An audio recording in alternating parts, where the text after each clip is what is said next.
Hello. How's everybody doing so far? This wedding has been pretty rock and roll so far, hasn't it? You can clap for that. You guys didn't expect those blow-up T-Rexes, did you? If somebody asks you to describe this wedding when you go home in one phrase, you can just say blow-up T-Rexes and wedding dresses with red dresses. You guys are legends.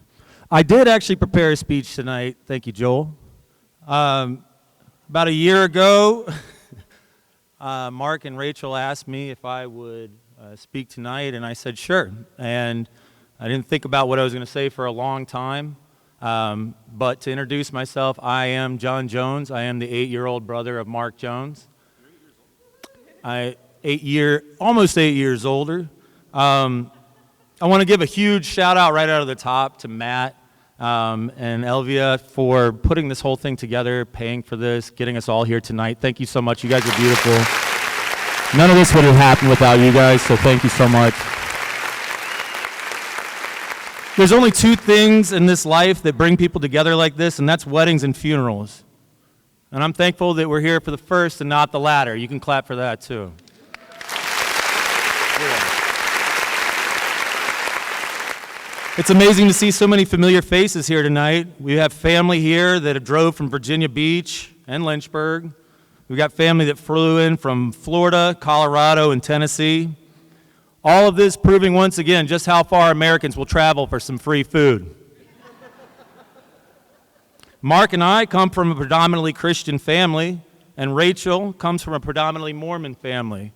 There's a Jesus and Joseph Smith walk into a bar joke there, but I'm going to hold that. Ask me the punchline when the music starts. There's children present right there. But Mark and Rachel mean a lot to me, and it was terrifying when they first asked me to speak. I went ahead and wrote a speech, and I hope you like it. Here it goes. I first met Mark Jones in the early 90s.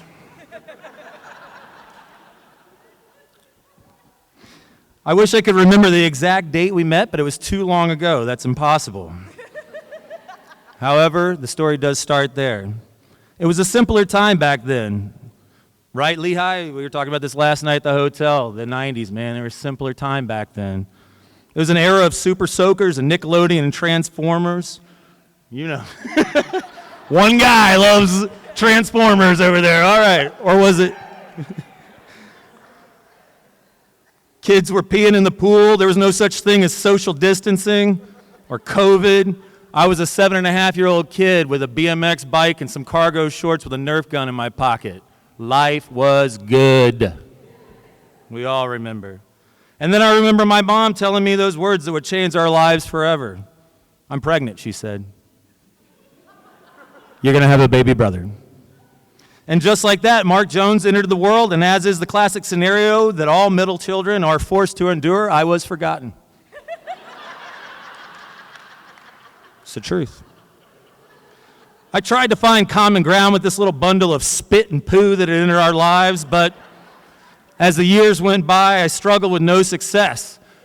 The nearly 8-year age gap, and wage gap, I should have been paid,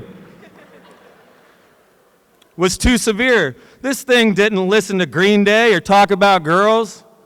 He liked Barney and Fruit Loops and Thomas the Choo-Choo Train.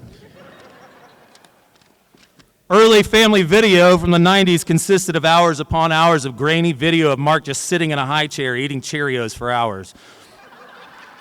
Or in a swing in the front yard, literally doing nothing. He's just sitting there, staring off into space. At a few points, you can actually see my head pop into frame as I try to ask my dad what he's doing or why he's taking video of an infant just sitting there. And then you can actually hear my frustrated dad shoo me out of the way as he's forced to readjust his shot. So this isn't just in my head, there's actual documentation of this. By the time I was in my early teens, I was asked to move into the basement by myself. The other 4 family members resided upstairs. It's true. And I slowly melted into a world of middle childhood syndrome. This, unfortunately, led me to develop some bully-like behavior. I never actually beat up on Mark or did much physical bullying, but I can definitely remember the day I started to make him address me as sir. You remember that? Mostly whenever the old man wasn't around. Or the times I would try to catch him with his eyes open at the dinner table. Whenever I did, I would mouth the words, "God's watching, Mark." And he would snap his eyes shut again. These antics went on for a number of years until I was in high school, and then I sort of gave up trying to find common ground with the kid. Honestly, I had no idea how much he didn't like me until one day when I was 7 and I was 15 and he was 7. He drew a picture of our whole family, and we were all standing in a line holding hands together, and he had etched my face out of it. It was at that moment I started to realize maybe I'd been too harsh on the little guy. And I started attempting to find any kind of connection I could to make up for the years of being the mean older brother. I didn't want that stereotype. But my years had come to an end, and when Mark was only 11, I moved off to college, and he moved with my parents down to Wilmington, North Carolina, to become the only child left in the house, alone, with our parents. But a spark happened when I came back to visit from college. I noticed Mark had a keen sense of humor, which many in this room, I think, can also agree they've noticed. Sometimes I felt my dark and slightly deranged sense of humor was alien to the rest of the family, and only my soul crossed to bear. But I noticed it in Mark, and I began to feel immensely bad for this kid being so sheltered and innocent, growing up all alone as a young teenager in a house with no siblings. So on Christmas in 2005, I actually remember waking him up in the middle of the night, and when my mom and dad were asleep, I snuck him into the living room and I put on a movie I had rented from Blockbuster. It was Family Guy, the movie. And I remember leaning back in the dark and just studying him as he laughed, and I saw this whole different side of him that was unique and starved for a new direction. The next phase was music. Mark was only allowed to listen to the Christian bands approved by our mom.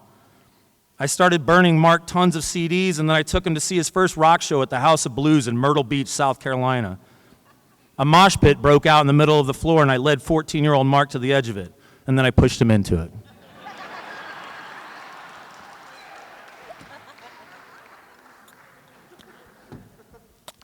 I remember the look of fear in his eyes as he started slamming into these big, sweaty guys that were screaming the lyrics. And I knew at that moment I had awakened a sleeping giant. I got one more page. My love for music rubbed off on Mark, and I taught him the basics of guitar. And then he just ran with it. Pretty soon, he left me in the dust, and to this day, I have no problem admitting I'm jealous of this guy's talent. He can pick up almost any instrument and just start playing it with almost anything requested. Eventually, we would go on to start a rock band together, and we played shows and even recorded a couple albums together. But that's another story for another time.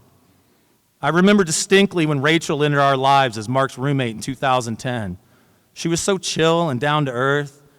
Then in the beginning of 2015, I heard Mark start to talk about Rachel as if he was in love with her for the first time. I didn't see it then, but eventually I knew that Mark and Rachel were destined for each other.